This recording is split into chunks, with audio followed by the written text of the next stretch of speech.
So, welcome. Thank you. Thank you for joining today. So tell us a little bit about you. Who are you? Where are you on the planet so that everyone can understand who you are and where you are. And then we'll start with your why. Okay, so my name is Wendi Saggese. I am in San Diego, California. I live with my husband, son. I have another son who's in college, and I have a dog. A dog. Well, that's the most important part of the team. What's your dog called? Peter. Peter. Fantastic. What sort of dog is he? He's a terrier mix with PTSD. Yeah, I'm trying to talk to him about that PTSD. they kind of come with that though. Well, it's in the car. He gets so freaked Does out. he? Okay, bless him. Bless him. Yeah, I know. We've got a little Labradoodle who's about 5 years old just, and she's getting a little bit nervous in the car too, so I can understand that. Anyway, so Wendi, thanks for joining us today. Why don't we start with your why? I think my why is that since I was really small, like a teenager, I'd been seeking to feel different. It always was very important to me. And I was very depressed starting at age 11. And my mom would do a lot of non-traditional things, like go to an ashram and turn me on to different things to, she just wanted to see me feel better. Yeah. So I got really indoctrinated into this self-help world really early on. I'm 56 now. I was probably 15 when I started looking for some way to feel better. I didn't feel very good. I didn't like myself. I didn't have a lot of confidence or self-esteem. And I spent a lot of time being depressed. So I was looking, worked for different people, did NLP, coached people, and nothing really seemed to be making a huge difference in me. I did lots of things, and some things were helpful. I saw a lot of things and I got great insights, but nothing really seemed to make a difference until, as many people talk about it, I stumbled on the 3 principles of Sydney Banks. Actually, my husband went to a psychiatrist, and I was telling my husband, listen, you believe in medicine and this whole field, just go to a psychiatrist and get something to cure your depression, because you're too much to live with this. It was really uncomfortable. And he came back from the psychiatrist, and something shifted in him. And the psychiatrist had only practiced the 3 principles of Sydney Banks at the time. Something changed in my husband. Whoa. And then I'm like, I want some of that. So I went to the psychiatrist. So this is what happened to me. I went in there thinking. Actually, by the way, as a side note, I happen to have cancer. So I was thinking about cancer. What am I going to do? And blah, blah, blah, blah, blah. I say blah, blah, blah, blah, blah, because we're just human beings that think a lot. And sometimes that thinking causes suffering. And for me, it did. I was suffering a lot with a lot of thoughts of what's going to happen to me in the future. How am I going to fix this? I just had a lot of busy mind going on. Yeah. So I went into the psychiatrist's office, and I don't remember what he said to me, but I got so quiet. Quieter than I ever was meditating. And I remember looking around, still to this day, I remember looking at his office and looking at the books and really just having no words for the things I was looking at. I just felt like a little baby that was just looking. Yeah. Without a lot of ideas about what I was even looking at. And something about that just hit me.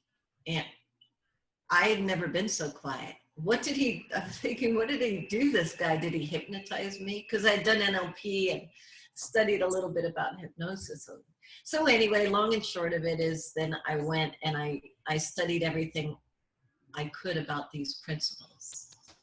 And it made a real difference in my life. For the first time, with all the things I'd done, this fundamentally changed me. And what kept happening and continues to happen is I started to change, and then the change just keeps on evolving to where I start seeing life differently, and it just keeps on continuing to evolving. And what I mean by evolving is that at first I have this kind of idea, we call it in the principles, a sight from within. Like at first I see, oh, I thought my teenager was mad at me and I thought that was about me.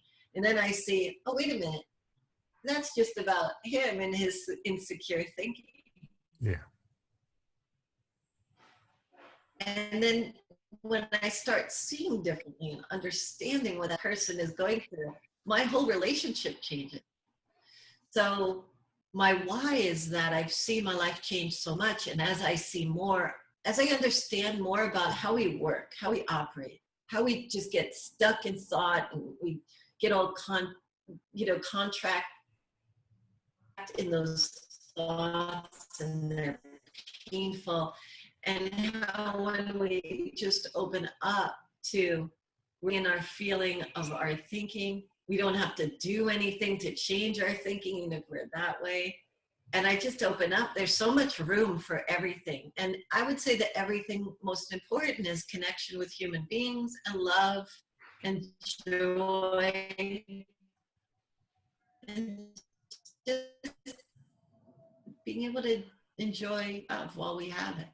So every day my life goes more towards that. Like yesterday I remember saying to myself, Wendy, why would you ever get mad at your kid when you love him? Like, why would you even spend time over there? So I think tomorrow I'll even enjoy him more and appreciate him more. My husband was mad at me the other day. I was like, why would I even feed that fire? Because he's in this illusion of thought while he's mad at me. So why would I even step over to that and try to do anything or fix it? Why not just have compassion and love him while he's in his little craziness? Mm. So I keep seeing that more and more and more every day, where you get all contracted and you think something's one way and then you open up and you're like, wait a minute, I don't even have to be angry about that. Wait a minute, I don't even have to defend myself. I love the wait a minute point. it's that's quite revealing. And interestingly, that point when you're sort of tripping over yourselves to get involved, and you wait a minute, I know something about this. Oh yeah, I don't need to. Yeah. So the impact on me is that when I started to understand that we're living in, first it was like an understanding, okay, we're living in the feeling of our thinking. And then at first I tried to micromanage my thinking so I could feel better, right? Because if I'm living in the feeling of my thinking and I'm thinking negative, that means I'm feeling negative. So let's fix the thinking. So then it evolved to, oh, you're just living in the feeling of your thinking and you don't really have to do anything about it because it just moves. It just moves if you leave yourself alone. And so it just keeps on evolving, this understanding. If you jump in, it starts evolving, and what you start to see around your life is your relationships are better. I don't fight with my husband near as much. It's not like I don't react sometimes, because I'm just a human being reacting sometimes. But even that if I react, it doesn't matter so much. I get caught up and then I open up and see, oh, okay, I don't have to be all caught up and all upset. What I mean by caught up is, well, I'm caught up in my thinking about the way I think the world is working, and I'm sure that I'm right. And then when I leave myself alone and I open up, I see that, one, I wasn't right. Two, there's more on offer here for the short time we're here in life. There's more love to be had. There's more connection with humans to have. there's more joy to be had. You're in practice, right? And Yes. so do you work in a specific area of practice? What's your thing? Who do you bring it to? Right now, I'll bring it to anyone, but I feel pretty compelled in the cancer world because there's a lot of misunderstandings that stress causes cancer, so we have to do something about stress. And the misunderstanding is really where stress comes from. I was just speaking to another cancer person, and we were talking about how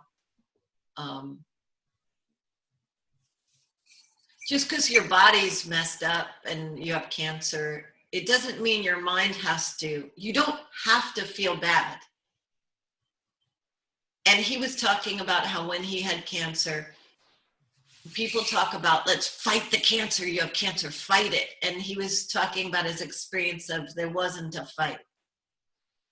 And that feels so much more healing than fighting to me. And I want to bring that more out to the cancer world about how where does stress come from? Really, really, what's the truth here? You know, do you really have to get rid of the toxic people in your life? See, people believe in that concept that there's people out there in the world and the cancer is making you feel bad. And so can I ask you a question? I'm just curious about a question that's just at the front of my head right now, and that's, if you had a burning desire for all the cancer sufferers out there, what would it be?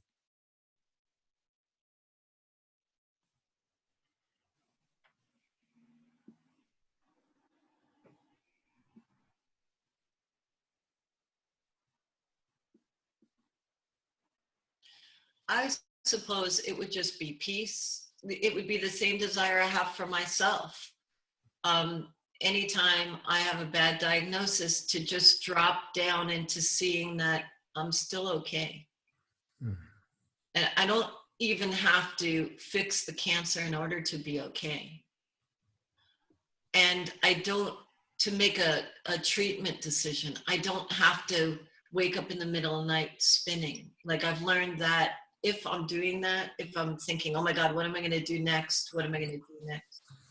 That I could drop down into, wait, you think that you have to go figure it out first and feel good, but it's the other way around. Feel good.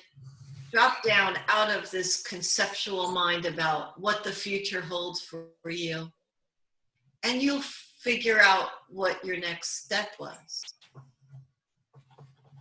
So I've just come to so much more peace, and this peace that I've come to, it's all the hope I would ever have for myself and my family with us dealing with cancer, is just be able to enjoy what you've got without, and still have hope that you can get better. It's all me.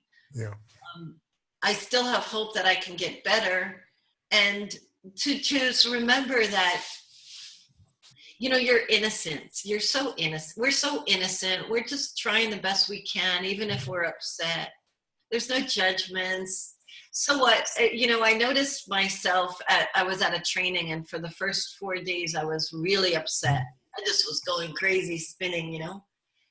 And I didn't know that I was right where I was supposed to be. It was fine to be upset. It was just human.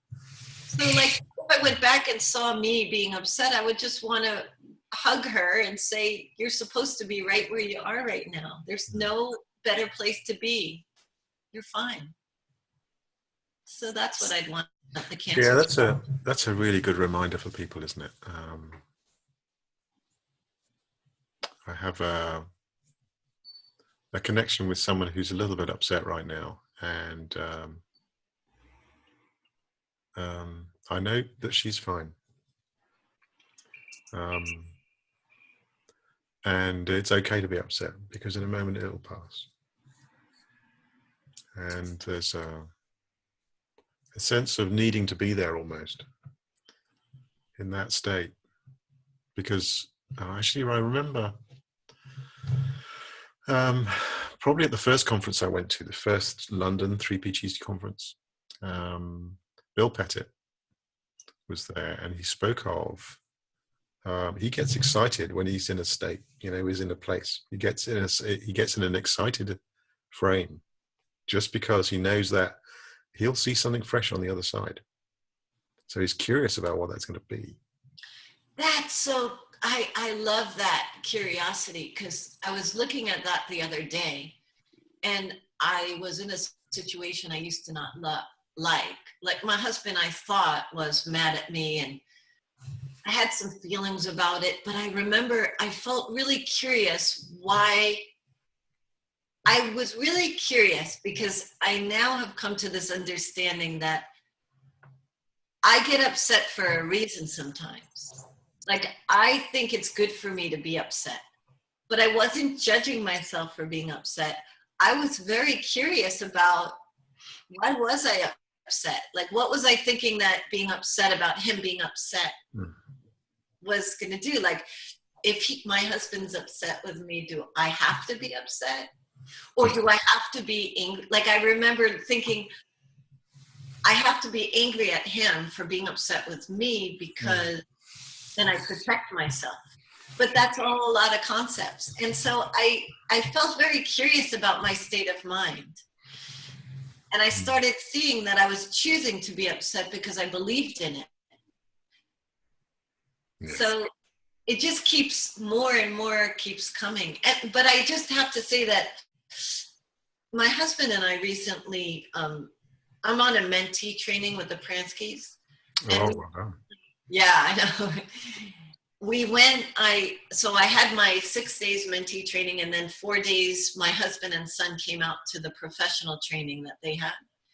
And they ended up choosing my husband and myself to do some work on relationship.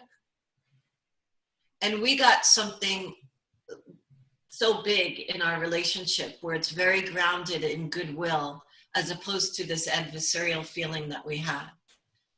So after that, a lot of things shifted in our relationship once again. And now we're also very interested in together being a team and working with other people in relationship. So I'm not just the cancer girl. I'm really excited about what we've learned about relationship too. Yeah. I think I'm curious about the relationships thing. A lot of my clients are in relationship stuff. Although I'm doing stuff for the business world as well, just a lot of people turn up with relationship stuff. That's okay too. We can deal with all that. Yeah, it's interesting. That's cool. That's neat. I'm glad you do that. There's a lot of calling, both for the world of physical health, especially around cancer, because a lot of people are afflicted by that, and obviously yourself included. And being free of the trauma that comes with the thinking, let alone the diagnosis. The trauma that comes with the thinking is often cited as being perhaps more damaging. Yeah, it's so easy to really suffer in there. Suffering sort of stops, doesn't it? Yeah. I don't know, to tell you the truth, Martin, if I hadn't come into the principles, I don't know how I would have dealt with all this diagnosis. I just, I remember sometimes before I had the principles, I remember one time I left, for the first time, I left my family for a week to do this wheatgrass place, and try to get healthy. But I remember not being able to parent my children because I was so upset. I just couldn't be present with them.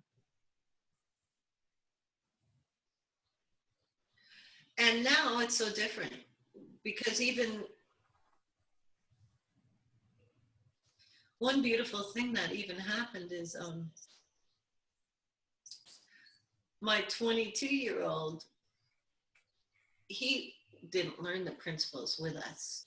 He wasn't is interested. My little one, he's now 14. He learned with us. He came to Salt Spring Island and he's spoken and stuff. But my 22-year-old, whenever I spoke about cancer at all, he was just like, I don't want to hear it. You know, it was just too much for him.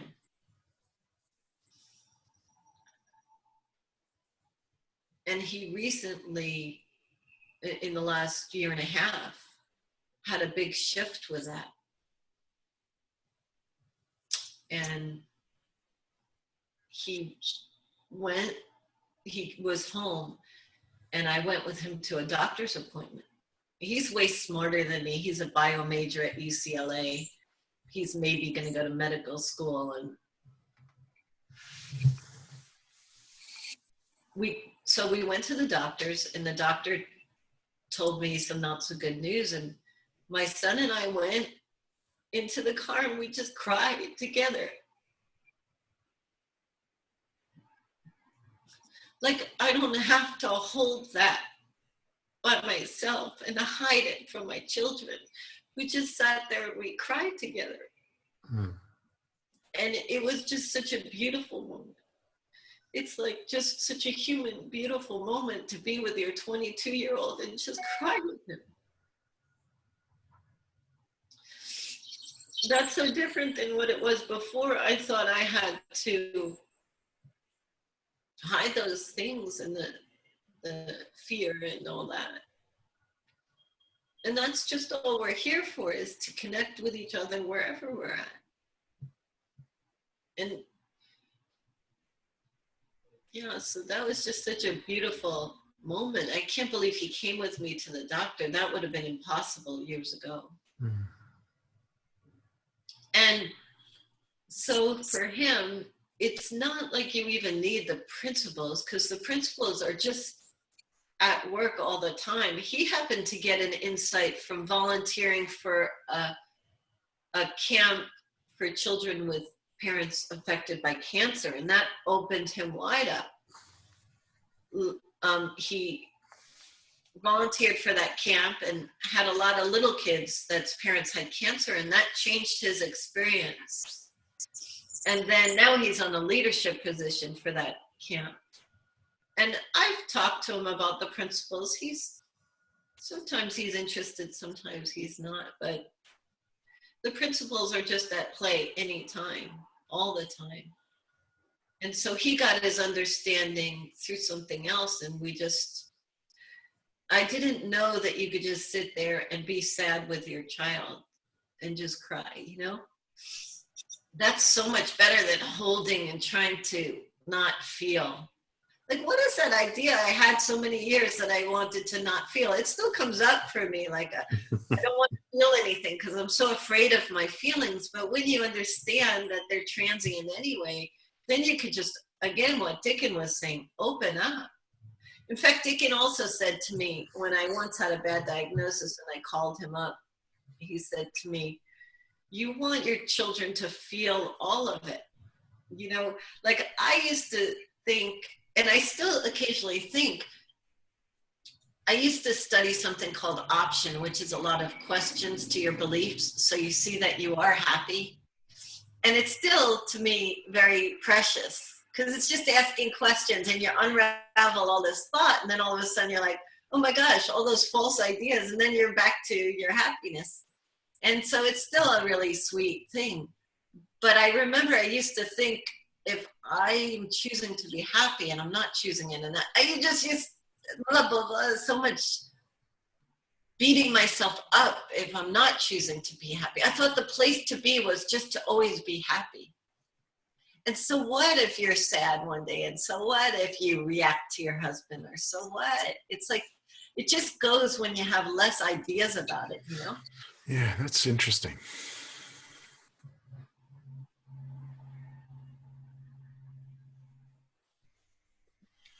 Yeah, there is a so what. There's a so whatness, if that's a word, around a feeling. That's true.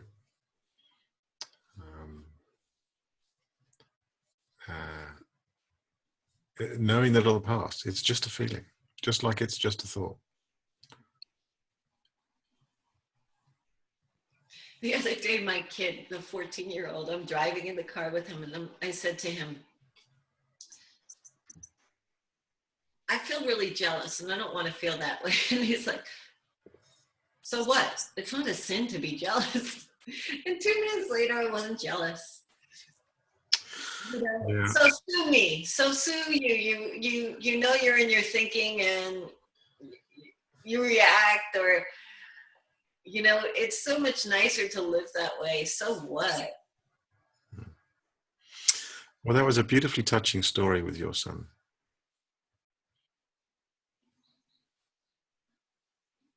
I know a lot of people who find it very difficult to connect with their children and likewise their partners in that way. And seeing the innocence of that connection that clearly meant so much to both of you at the time just was profound. Well done.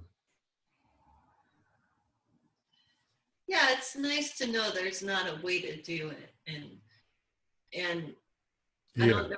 Can you talk about a way to do it? I was a little bit like, you know, practicing is not doing it. It's, can you talk to that a little bit? I'm not sure what you mean, but what comes up to me is like, isn't it kind of cool that, so I have the one kid that's interested in the principles, or I don't even know how interested he is. He understands the principles and it's helped his life. Yeah. But it's not like he wants to have conversations about it, because no, he doesn't. But the other kid who I thought needed the principles, and, you know, he just got an understanding just living life. Like, it's not like, so now we understand this thing about called the principles, and it's not like we have to have our family learn it or do it. It's not like you have to be happy or in a certain state of mind to be in love with somebody. That's refreshing to me, because that phone call when my husband was mad at me and I had just spoken to Dick, and when I realized that I don't even have to think about the fact that I'm feeling my thinking, or I just opened up to feeling bad. And there was just so much love there. Mm-hmm. So that's what I'm not sure if I'm answering you. Well, yeah, kind of. I was thinking more about the ease of which you kind of fell into that. You both fell into that space without it. Felt like it's something that you had to do at that moment. You know, it just happened, and it was just beautiful because it just happened.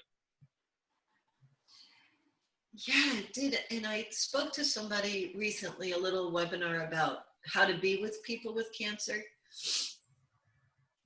And it reminds me that you already know how, as a coach, because sometimes coaches say the most insulting things to me.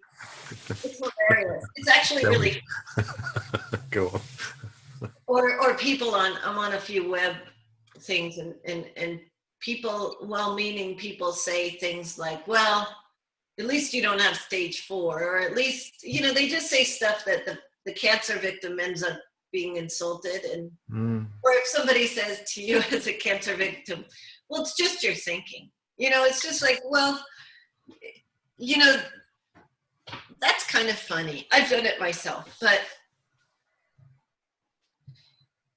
you know, we were talking, myself and a woman named Jill were talking about how to be there for a family member that has cancer when you're in the under a coach in the 3 principles. And I was telling her how you already know how to be there. And one time I was really upset about cancer and the diagnosis. And my girlfriend came over, and I was crying and I was laying down, and she just laid down next to me. That's it. The whole point of being here is the human to human connection. You know, you're thinking about what you're going to say. Even sometimes me with my clients, I'll have all these thinking. Oh, well, how am I going to be helpful to this person? And then when I drop out of all that thinking and I just say, oh, remember, Wendy, you have to just arrive and listen and hear what comes from you and what comes from her wisdom. And then you know how to be there. If you think you know prior, like, so my girlfriend Andrea, if she had thought, well, Wendy's suffering in cancer, so let's see, let's check off, let's be this way, this way, this way. No, she just arrived and she laid down on the bed next to me. And that was a memorable moment for me because she didn't try to fix or change me. She just laid down and loved me. Like, that's all we have, is just to love that person. We're all well-meaning. Obviously, when I have a client in front of me, I want to be helpful so much, you know. But if I'd stop thinking about it, then I could just drop into just being a vessel for the moment, kind of, you know. Mm. Yeah. Yeah.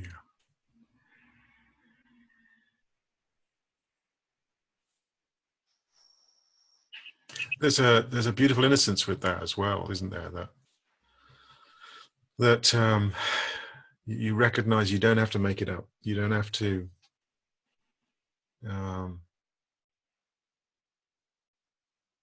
really think about it. No, I was listening to Aaron Turner talk one day, I think in Los Angeles, and I really heard him when he said, if you think you know what you're going to tell a client, you are so off. You're in real trouble.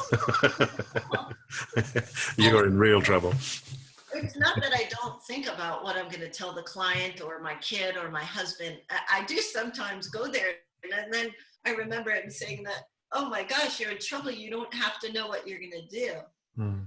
Then that brings you back to the thing that they've been talking about since I'm 16, be present, be present, be present. Mm. Like, oh, that's what being present is, that I didn't have to figure it all out before I got there, whatever it is. Yeah, yeah, neat.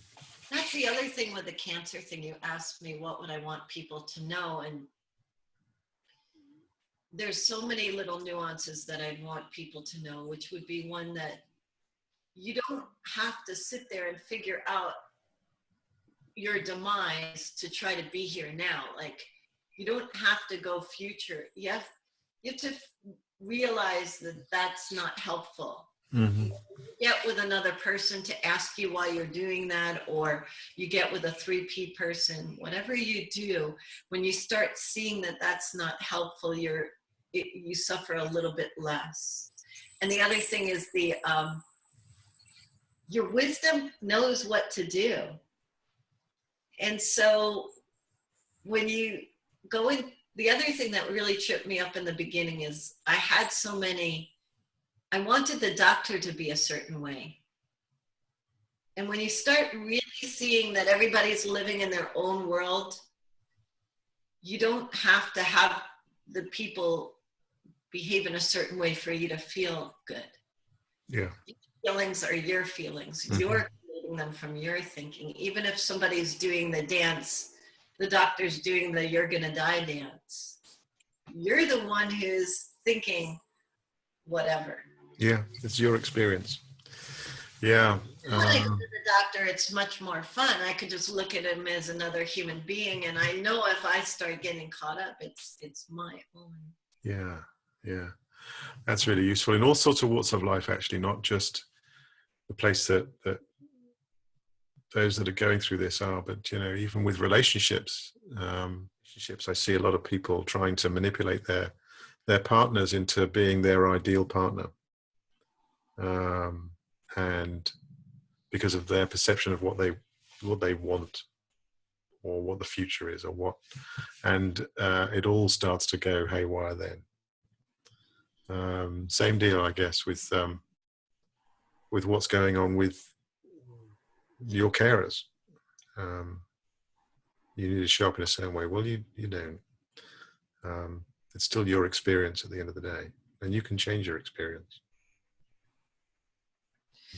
Well, with the relationship, if I come, like in that phone call with my husband when he was mad at me, when I realized I have this bad feeling, and when I realized I don't even need to change the bad feeling, and I saw that there was love in that feeling, I just had nothing but compassion. It was almost beyond even reacting to him. I just had compassion, and I felt like, oh, I'm so sorry he's feeling bad. So there was no fight ever. It's like when you realize certain things, he was just recently mad at me, and I just sat with it and I watched, and I was curious about my feeling around it. And it just keeps coming back to this beautiful feeling in our relationship, with which everything, is there anything we do that we don't do so we can have a beautiful feeling? I mean, anything in life. Is there anything we do that's not to feel good? So if we know we could feel good, then we could show up to a relationship and they could do their angry dance and we could still feel good. Wow, what a big difference in the relationship. Yeah. I really watched that yesterday. I was like, well, I was so curious why I would choose to feel really upset with him or really bad. He's just some guy getting caught up in his own thing. So I go over to that side and I start adding fuel to his little fire by thinking it's more than just thinking in the moment. Yeah. Yeah. There's so many places that's true for a lot of people, and relationships with bosses and their people that work for them, and likewise the other way, and parents with children, children with parents. You know, the want for them to be happy is especially with children with parents, the want for them to be happy. I'll only be happy when they're happy. Oh wait, that's a whole nother conversation. Yeah. We're talking to the woman who's like, I am so good at that. I did everything before the principles coming from that. I mean, really, in a deep way, I was so in fear of my kids being unhappy. Oh no. So fearful of that. Yeah. I fed, and now I look back and I see how I fed that unhappiness, like by making it mean so much. Yeah. And on the other side, it's funny. You know, when you realize you're kind of, why do we do that? And the sudden realization, it's actually, rather than disappointing, it's just funny, you know? Yeah. For reminding me that it's funny, because it's easy to go in and say you should have done it differently, but it is really funny that we do things, excuse my language, so ass backwards. Yeah, we do. Like the whole reason I want to feel good with my husband and would manipulate him and try to change him is really so I could feel good. Mm-hmm. Now, if I really take a look at manipulating him and trying to change him, there's nothing about that feels good, and it doesn't work. No. But I'm really doing this crazy ass backwards dance so that I could feel good. It's like so crazy that it defies logic when you really settle down and see that your happiness is not coming from your partner or your boss. Yeah, true. Wendi, this has been wonderful. So how do people come to you? How do they show up? Do you do webinars and seminars and things like that? How do people come and arrive at your doorstep? Yes, I do webinars and seminars. You could just contact me. Right now, my website's in construction. So my email is wendi@gmail.com. Wendi, can you repeat that? My company name is Wake Up Your Wisdom, but my company is Wake Up Your Wisdom, but it's in the process of changing the website. So you could just email me, okay. Wendi, Wendi, B as in boy, singer, like a singer, at gmail.com. Okay. And I'll be speaking in London. Oh, fab. And you can, if you have a group, you want to put together a group, and I'll speak to people or anything anyone wants. I'm available. My husband and I, like I said, are starting to do relationship seminars. And you're doing that together. That sounds fantastic. I know. I'm so excited because Martin, I kind of dreamed of that my whole life, because he's done a lot of the self-helpy stuff, and he's the one who found the principles, but he's never been one to want to share to other people, but he's kind of wise compared to me. I talk a lot. Like, he's real quiet. He says few words and the wisdom comes through. And I don't know, it made me have a lot of faith in what we call mind. Like I remember years ago, Michael Neely would say, mind has your back. And I'm like, whatever. And now the fact that George, my husband, said, one day I was a little upset about how things are going to go for me. And my husband said, well,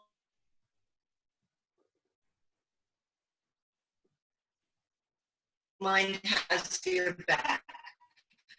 They take two idiots us back up to work with us again for another 2 hours. And people in the audience after their work with us are calling their spouses and saying, I'm sorry, just from watching how moving that was.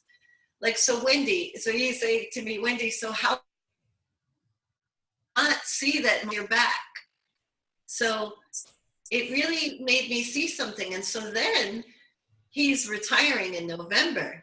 And he's never said this our whole life together. I'll do the work. I'll work with you. What? So it'll be really fun to see how that unfolds. Well, we do our first one in April at my old midwife's house in California here. Cool. Oh. So we're up for anything. Good. Excellent. The other thing I do want to say is we have a space available that if any couple ever wanted to come and do like a 3-day with us, we have a space for them to stay in sunny, beautiful California. Well, that's an invitation. You watch out. I might well clip that out and just keep that for myself. All right. Excellent. Thank you so much, Wendi. The internet's playing with us, unfortunately. And so I know it's very choppy. So I'm going to say thank you and thanks for showing up today. Just such an enchanting conversation and great to listen to. I really look forward to seeing you in London. Are you talking in London? Yes. Okay. All right then. Well, if I'm allowed to heckle, I might heckle. Because I'll be... No, I will come and say hello. I'll be in the crowd somewhere too. So I will come and say hello. Okay, great. All Good right. to talk to you. And you, Wendi. Thank you very much indeed. Okay, bye-bye for now.